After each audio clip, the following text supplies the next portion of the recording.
Hi, my name is Jackie. I was diagnosed with type 1 diabetes when I was 8. I play hard because that's how I do everything. I always push myself to be the best that I can be. Type 1 diabetes does not stop me from doing the things that I like to do. Hello and welcome to Teen1D, the podcast for teenagers and young adults living with type 1 diabetes. The podcast is not intended as a substitute for professional medicine advice or treatment. Hello and welcome to Teen1D, the podcast for teenagers and young adults living with type 1 diabetes. I'm Jacqueline Lynch, an 18-year-old high school senior living in Illinois. Do not consider anything that you hear on this podcast as medical advice. My guest for this episode is Jacqueline Huntsman. Hi, thanks so much for agreeing to be here. Of course. Thank you for having me. I've been really excited to talk to you. So would you like to tell us a little bit about yourself? About myself. Well, for starters, my name is Jacqueline Huntsman, and I am 33 years old from Salt Lake City, Utah. I've been a type 1 diabetic since I was 7, and I currently live in the Dominican Republic with my husband and 2 boys. So the Dominican Republic, how did you end up there? Well, I was lucky enough to marry an amazing guy who calls this place home. And so we have lived here off and on throughout the years. Previously, we were up in New York and then moved down here during COVID. Very interesting, very interesting. And Yeah. I will backtrack a little bit. So after you were first diagnosed, how did that change your life? When I was first diagnosed with diabetes, I was in 3rd grade. The fall of that 3rd grade of that year, I'd been really sick and I got my tonsils out. And I never really recovered from that virus or whatever I was going through. And then in the spring is when I had the symptoms, but nobody in my family. I come from a very large family. I'm one of 7, and I have on one side of my family, I have 56 cousins. So it's a really big family. And so back then nobody knew the symptoms of diabetes. This was in 1997. So I felt so scared. And I did not say a word really for a day or two when I was finally diagnosed, because I thought I was going to die, because diabetes starts with die. And as a 7-year-old, you're, trying to figure out and understand what all the doctors are saying and what your family's saying, and you can't really comprehend that. And so for me, I just thought that I was just going to die. So I kind of had to mentally prepare myself for that. And I eventually, turned to my parents on the 2nd day and I said, so I'm dying. That's what this means. And of course they, were very upset with that comment, and, that I had been sitting there for so many days thinking that, and obviously learned right away that type 1 diabetes it's not a death sentence, and there are ways to manage it. And so that's I feel like I have the very typical story, age wise, symptom, all these things where I was really blessed to have caught it early. Not that early. I was 672. So, but not to go into DKA or any of that. I was really blessed to have it happen the way it did. Yes. And so what systems do you use now? So when I was diagnosed so long ago, and the ways that you treated diabetes were so different back then. I was very anti-pump until I was 25. I never wanted something on my body or something to remind me of what I was dealing with. So a pump for me was really difficult to even think of. And then at 25, I finally said, you know what? I need to get with the program and get on these new things that are helping people live better lives. And so I switched to the Omnipod and have loved it. And then I recently just took a break. I feel like I was going through a mini burnout, just with all of the beeps, and just I feel like in today's world we have so much technology around us, so many beeps, so many reminders, that I said, listen, if there's one thing I can't live without, it's the Dexcom, which is what I have. It's been life-saving. And then the Omnipod, I am currently on Tresiba, taking a break. So that's kind of what I'm using currently. Can you tell us about your involvement with the JDRF Bag of Hope? and what that is exactly? So the Bag of Hope was created when I was diagnosed. I think it was a year or two after. The idea came to be, I had a lot of what I guess you would call today as mental health days where I just didn't feel well. I just didn't want to go to school. I felt very alone in what I was going through. And when I was having one of these mental health days, my dad called from his office and said that a boy in his work had just been diagnosed and he was 2. And so my mom said, we're going to make you feel better. We're going to put a bag together for this little boy, and you're going to put in everything that you wish somebody would have given to you when you were diagnosed.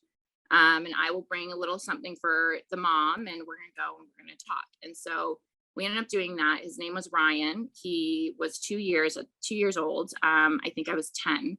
And he was the first diabetic really I'd ever met. And walking out of the hospital with my mom, it was the first time that she had seen me smile in a long time, and realized that the power of helping another person was more helpful to me than the patient that we went and saw. And so we started making these handmade bags in Salt Lake City, Utah.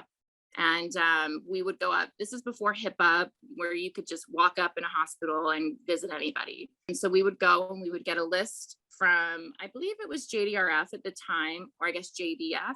We were part of the chapter in Salt Lake, but they would give us lists of people that had just been diagnosed. And so we would get the bags together, and then we would go up and we would visit all the patients that would first diagnosed with type 1.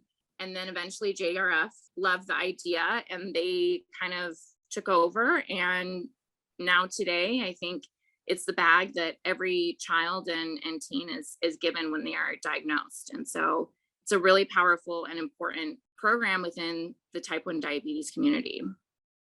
Have there been any reactions that have made a difference to you throughout this journey with the Bag of Hope? I'm still involved with JDRF, and I hear stories all the time. And, I think it hits me most when I hear people talk about it, not realizing my involvement with it. And I think it's really been the basis of my management with diabetes, which is the emotional component. Because if you don't have the emotional component with type 1, if you cannot connect with anybody, then you cannot get through this. And as a community, that's what we need. And I think today there's been so many great groups to build that emotional part for type 1s. And so I feel like the Bag of Hope was kind of before its time, and I'm really proud of where it is today. Yes. So I read at some point that you tried not to let people know that you had type 1. So when did this start, and when did you overcome it? So I would say I was pretty confident with type 1 when I was diagnosed in 3rd grade. And it didn't hit me until about 8th or 9th grade, where, I feel like the education around type 1 and type 2 is not that strong. And there was a comment in 9th grade where a substitute teacher was talking about, this is how you get diabetes, it's when you're overweight. And there was a boy in my class who yelled in front of everyone, said, "Oh, now we know how Liddy got it." So that was like the first trigger where I said, oh, I'm so alone in this, and I don't want anybody to take that away from me. I don't want anyone to make judgments. I don't want people to judge me, based off of that. I would say 9th grade is when it started. So I stopped really wearing it on my sleeve. Obviously never had a pump at that time. So I would, sneak to the bathroom. And it really went up until, I would say, until 25, when I decided to get my pump, is when I really said, you know what, I don't care what people say anymore. This is about my health and my future, and that's all that matters. Yes. So where did you go to college, and what was your major? I went to the University of Pennsylvania in Philadelphia, and my major was sociology, specifically on cultures. Did you find your classes to be really challenging, or were they manageable? Well, Penn is not the easiest school by any standards, so it was definitely difficult. I would say just the classes and the workload, but on top of that, obviously dealing with diabetes, that made it a little bit more difficult. Do you have any advice for teenagers and young adults who are thinking about attending a college with challenging academics? That it's okay to take a break sometimes. It's okay to not be doing everything that everyone around you is doing, right? So, like for me, I had to maybe take 3 courses a semester versus 4 or 5 that other people were taking. And I was really hard on myself for that. And now looking back on it, it's okay to go at your own pace. It's okay to ask for help. And I think that in college, it's really important to be able to be in an environment where you feel safe, especially with diabetes, and, be upfront with friends. And I think that there's so many communities now, though, in colleges and groups, especially with diabetes. So anyone that's looking into colleges, see if there's anything available before you go, because I think that's the most helpful thing. What was it like moving from Salt Lake City to Philadelphia? Moving to Salt Lake to Philly was obviously challenging in a lot of ways. It was the first time that I lived away from my parents alone, but I had grown up living around the world and traveling. And so if, in terms of culturally, it wasn't that difficult to adjust. I would say that my real anxieties started living alone with type 1. So that was probably the biggest challenge to deal with. So you said that you lived alone. Did you ever have a roommate and ever have to tell them about type 1, or what was that situation like? So I lived alone majority of my time in college, but there was a time briefly where I lived with roommates, and I had to obviously be very open with my situation. But I wish I would have been more open with them, because obviously there were a few situations where they probably should have done something, and I don't know, maybe I never talked about it the way that I should have. So for me, I wish I would have maybe been more like hands-on and been like, hey, this is what happens if I, go out and if I drink, or if I do this or that, and I can't do this or that. But now with Dexcom has been the most life-changing thing. If I were in college right now, all of my closest friends and roommates would have had the Dexcom on their phone. So that's something that I really wish I would have had in college. And I think that would have made my anxieties and stress and telling people much, much easier. You talk so much about the Dexcom. I too really definitely appreciate it. Do you think when more closed loop systems are on the market that you'll look into that as it combines Dexcom technology with other pump systems? Yeah, so I obviously am really excited about the new Omnipod that just came out, or is guessing is going to come out at some point with the closed loop system. But at the end of the day, it's still the same pump and still the same beeps. But yeah, I think that when we move closer to the definition of a cure, it's definitely going to be the things like closed loop systems that help our symptoms. Yes. So what was your next step after college? So my next step, I graduated in 2011, and I hopped on my dad's presidential campaign which was the 2012 election. So I kind of didn't really have that period of what do you want to do or finding your first job. I just automatically went from graduation day. The next day, I think I went on the campaign trail. What was it like being on the campaign trail? The campaign trail, I personally really loved it, because I loved going to colleges and connecting with kids that, were in my same shoes, and they all had the same concerns about where their country was going. So I really enjoyed meeting people that were my age, that were, in South Carolina and in New Hampshire. And at the end of the day, we all had the same concerns. So that was really, I loved that part of it. At some point, you went back to school and earned a master's degree. Can you share where you attended and what you studied with us? Yes. So I got my master's from the New School in New York City, and it was in digital storytelling and new media. So basically what I love to do, which is storytelling. How exactly do you use that now in your life? In my life. So during the time of getting my master's, I attended comedy school. So I was doing stand-up comedy, improv, which is really my true love. And then I was working for Bumble, the dating app, helping grow their friend part of the app, which is called Bumble BFF.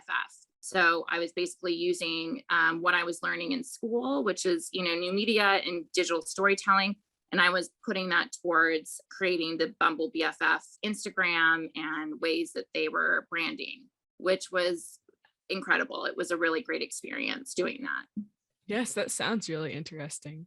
So going back, I know that you talked about living in the Dominican. Can you share with us some of the differences that you have experienced there compared to the US, whether that's just in medical care or daily life?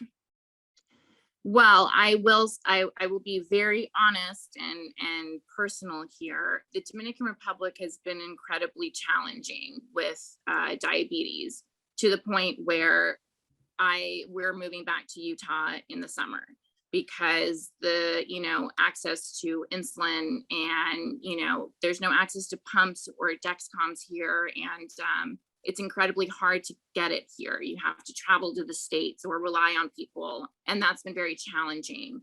And when I first moved here, I got involved with a couple of the type 1 diabetes organizations down here, and I was able to really learn and see how other people live with type 1. And I will say it's really heartbreaking. It's a really heartbreaking when you're an hour and 40 minutes away from the United States. There are people here, everyone still is on NPH and regular and Humalog and all these ways of, a Dexcom to them is like, they can't even comprehend that, or even an insulin pump. Our housekeeper a few years ago called my husband and said, my son's in a coma and he's not doing great. We don't know what's wrong with him. And I said, to Eddie, my husband, I said, what are the symptoms? What's going on? Long story short, he was in DKA and he eventually passed away from it. And that is something that hurt me so much because it's so close to me, yet it's so out of my hands. And majority of the kids that do have type 1 here don't make it to the hospital in time to get care. And when they do, it's usually they're in extreme DKA. But then once you walk out of the hospital, then it's insulin and it's cost, and it's, the parent has to understand how to manage that child and the resources. And so it's incredibly, heartbreaking here. But the one thing that I will say living here and with type 1 that really kind of put everything full circle is when I went to one of these meetings where they had these high school kids explain how they were doing, and they would share their stories about being leaders in the diabetes community here. It was all in Spanish, and this is right when Spanish was really hard for me, and couldn't understand what anyone was saying. It was in this little room. The electricity was going in and out. And I looked over at a mom who had a little child with her. The baby was like 2 or 3 years old. And everyone there had a child that was diabetic. And I just started crying. I couldn't even comprehend what I was experiencing because I can't understand what anyone is saying, but I know what everyone is feeling. And that is something that unites every type 1 diabetic. I sat there and I felt what that mother was feeling. I felt what these high school kids were going through. And that to me was where I really wanted to make a bigger difference in connecting on the human level with type 1, because that's really what's going to help us at the end of the day. To add along with that, I know along with type 1, you also have celiac. And then how did that change daily life? Well, I also have thyroid. I guess I have the triple whammy of type 1 that we're always like praying not to get. I was diagnosed with thyroid after my first son was born. And then celiac actually was a really long journey to get there. When we had moved to the Dominican Republic in 2015, I was starting to get terrible stomach problems, like terrible. And I just assumed it was living in a foreign country and maybe it's the water or something. But I eventually ended up going to a doctor in Miami, a gastro, and he, put me on different pills. Oh, maybe you have IBS, maybe you have this or that. Nothing worked. And then when I went back to see him, he was touching my stomach and it was painful on one of my sides. And he said, you might have appendicitis. I really suggest going to the emergency room because you don't want to go back to the Dominican Republic with appendicitis. And so I said, okay, we'll do that. I mean, I don't think I have appendicitis, but we'll do that. So we went to the emergency room and I felt really silly being there because I felt fine. They came back. I did not have appendicitis, but I had an incidental finding of a mass on my liver that was like this big. It was as big as a bagel. And so they came back and they said, you know, you don't have appendicitis, but we found an incidental finding of mass on your tumor. And we can't tell you the prognosis of it. You're going to have to contact your doctor and go get an MRI. And I'm like, first off, what are you even saying, or what's going on? Like this. Okay. So, you know, we had to kind of process that news for a little bit. And then I ended up going to Salt Lake City, Utah, where my family was, where my grandfather started a cancer hospital and research center at the University of Utah.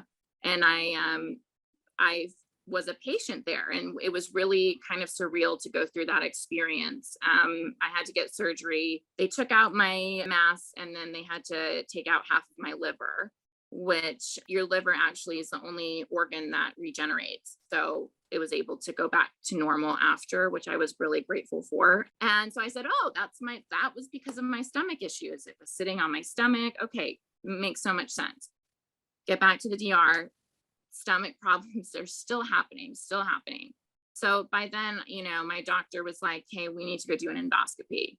And then that's when they found out I had celiac. So a long process, very scary, which, you know, everything happens for a reason. And I am so glad that we found that in the process. But celiac has been probably more difficult to deal with than type 1, I will say. So it's hard because traveling and being on the run and all, it's been, I think, more difficult because you have to plan out everything. Can you possibly share with us how you do manage to plan out what you do eat with celiac and just how you handle situations with it for our listeners as well? Of course. So the thing that frustrated me when I was diagnosed with celiac was everything that I looked at was gluten-free, therefore it was healthy. So every food blogger was vegan and this. I like to eat. I will eat everything. But for me with celiac, everything was just so bland and not great. So I started a food blog called The Hungry Gringa. And I mean, I started it when I was in the DR the first time around, and where I would just make basic just foods that celiac people can't eat. And then I would just, you know, substitute it gluten-free. I probably should start it up again, but that was really helpful in the beginning, just to like start cooking and finding ways to make normal food something I can eat. But with traveling, I pack a lot of to-go food. So a lot of to-go oatmeals, or, you know, the to-go, like the Annie's, they have like the mac and cheese. But I just have gotten into a routine where I don't plan on eating at airports because the food is always gross at airports, and then there's never anything gluten-free. So I always make sure to pack. That's the one thing that I probably like focus on that more than like my diabetes supplies, because that's just like my biggest pet peeve is getting somewhere and there's nothing to eat and I need to eat. So yeah, I think just planning with celiac, it's just doing the research and just overpacking with snacks, whether it's like rice cakes or, you know, things, just protein, things that you can eat. But it's difficult, and I try to manage it the best that I can. Yes. So you have 2 sons. I know that as well. Mm-hmm. Can you tell us a little bit about them and if they enjoy living in the Dominican, or how you have told them about type 1?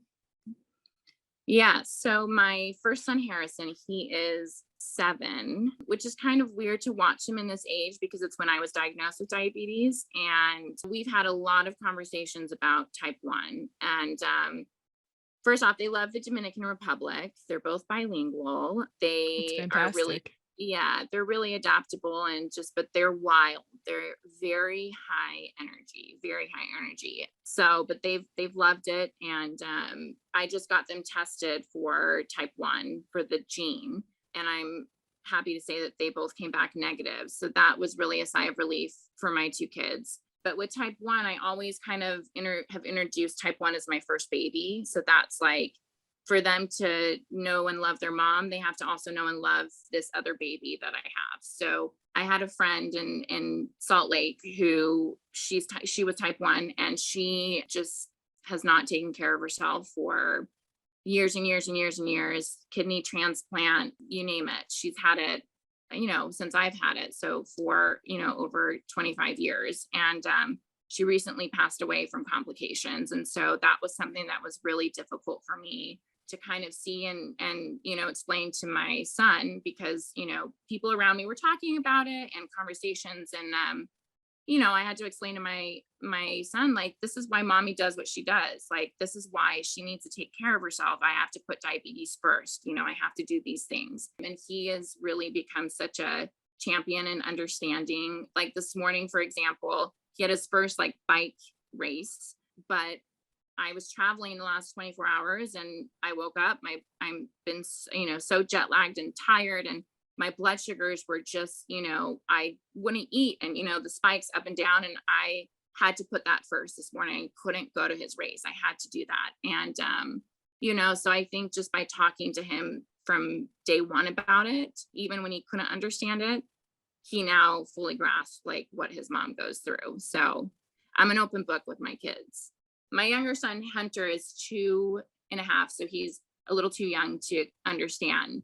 But I did have a really bad situation in California when I was just there. He took one of my syringes out of my bag, or it was somewhere, and he, I think, stabbed it into the couch. And in the meantime, it, poked his finger. And so he was so scared. And I felt like the worst mom. Wow. But then again, he'll never do that again. But so I always try to make sure when I'm giving myself an injection or changing my Dexcom, I do it in front of them more in a dramatic way, so that they see it and they understand that that's not normal.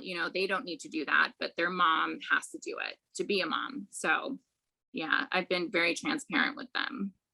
That's fantastic. Yeah. And I know earlier that you mentioned that you went to accompany school, and I read that you refer to yourself as a self-proclaimed failed stand-up comedian. How did you get started in that, and where have you performed? So I have always loved comedy. I guess I've never really understood what comedy or how people get into comedy or what makes people funny, but apparently that's been me my entire life. I just thought it was sarcasm. Very ADHD. I'm very creative. So my brain works in different ways. For me, when my dad was running for president, I was like, this is so boring. This is so boring. How are people interested in this? How are people my age interested? And this is when I just graduated from college. And so then I said, you know what?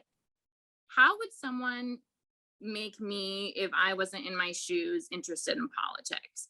So I used that way of, projecting to an audience. So started a Twitter with my sisters called the John 2012 Girls.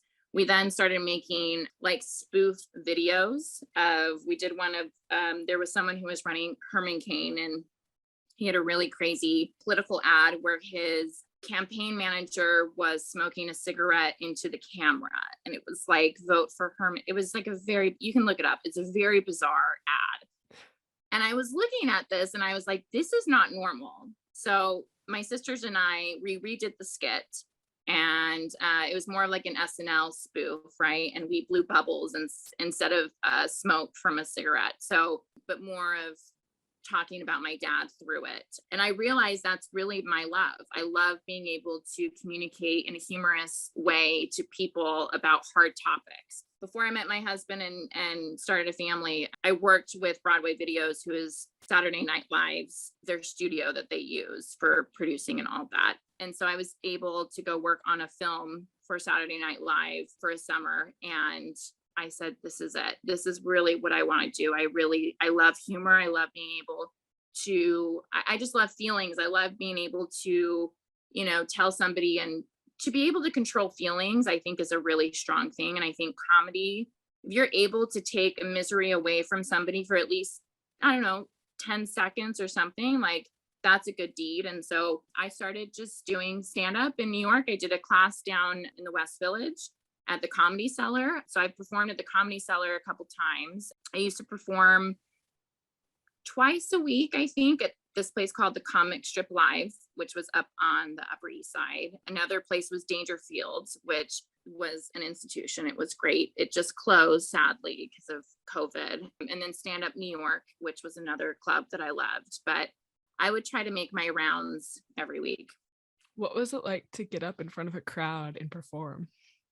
It's crazy. I feel I don't know. I love it. I'm a very big introvert. I don't like people. If you see me at like an event, I'm most likely in the corner by I'm very I think I'm socially awkward. People don't think I am, but for No, me, you certainly do not come off that way. well, I've had a lot of practice, but for me on stage, my favorite saying is comedy loves misery. And so it's a way for me to feel open and honest about insecurities that I have. And so comedy is basically insecurities that that you have, that you want other people to, comedy loves misery. So it's basically been really therapeutic for me. And I have bombed so many times. I have had zero laughs a lot of the times, but there are the times when people are with you and they get you and understand and are laughing with you. It's very therapeutic. And so it's a rush and a high that I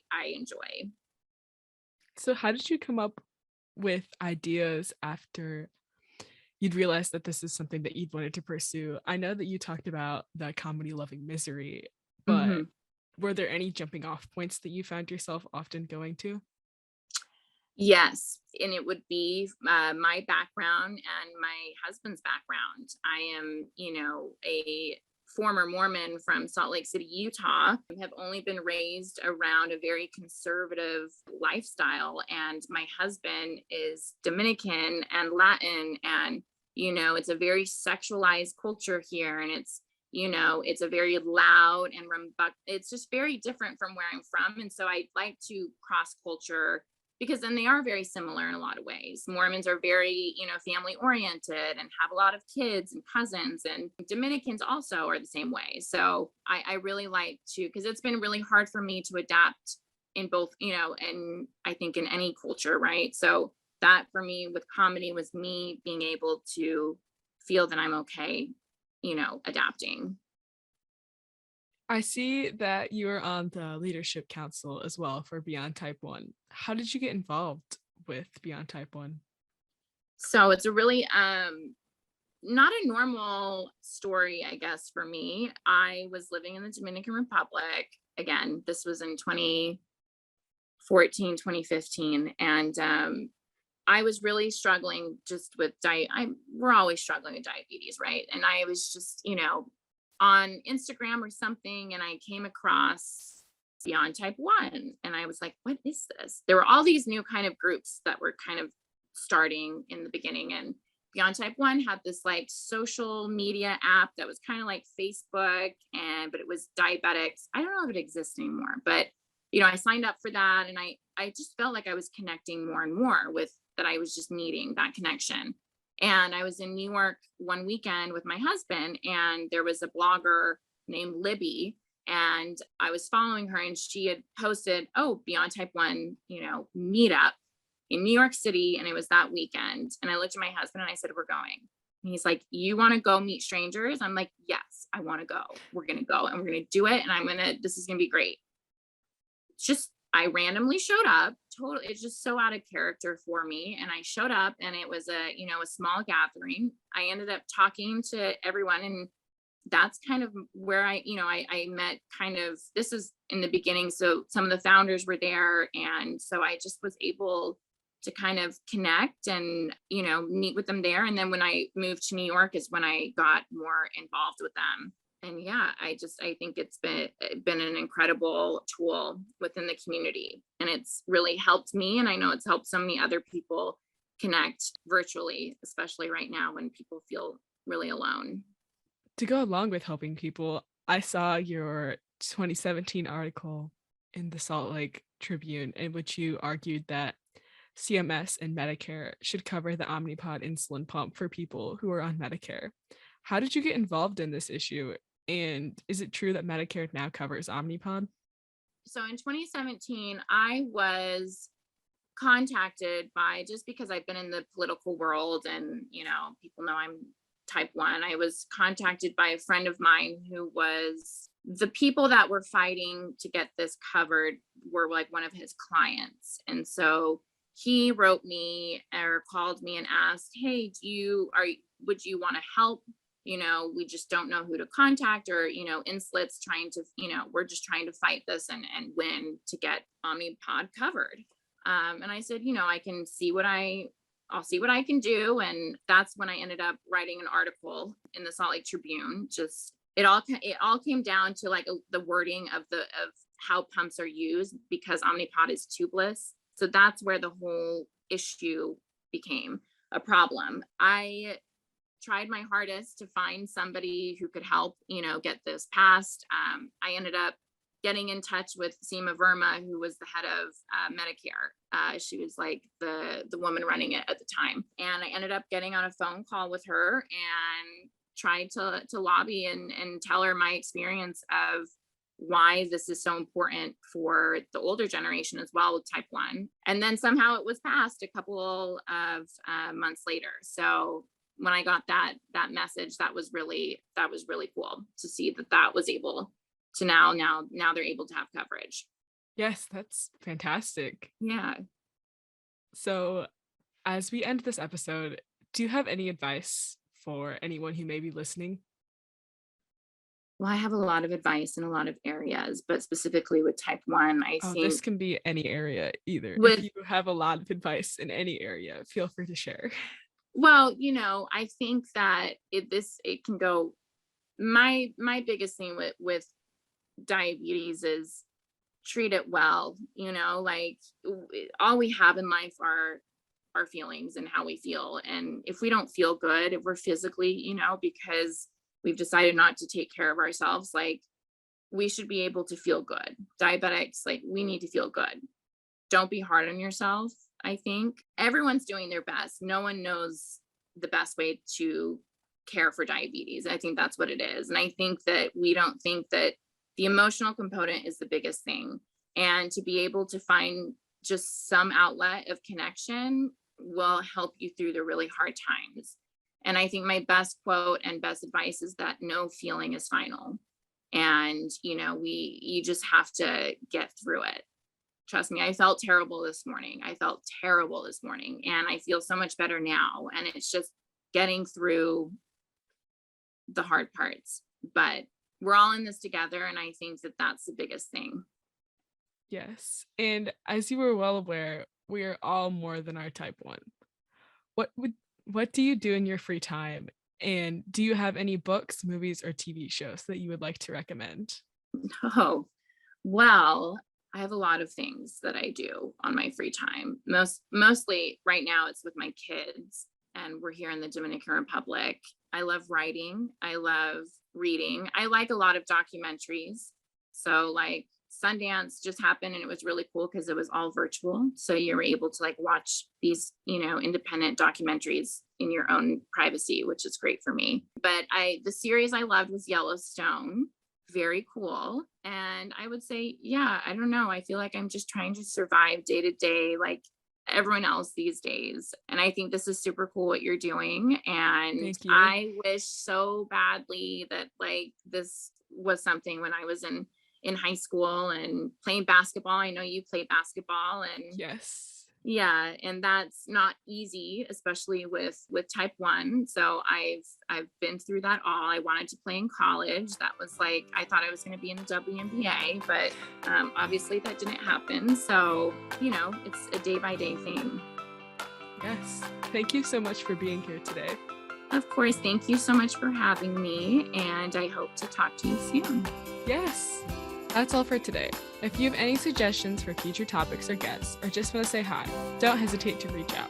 You can email me at teen.teen1d@gmail.com or DM me on Instagram at Teen1D Podcast. If you like my podcast, don't forget to like and subscribe, as well as rate your review, as it really does help me out. Thanks so much for listening, and don't forget to tune in to next week's episode. Have a great week. Bye.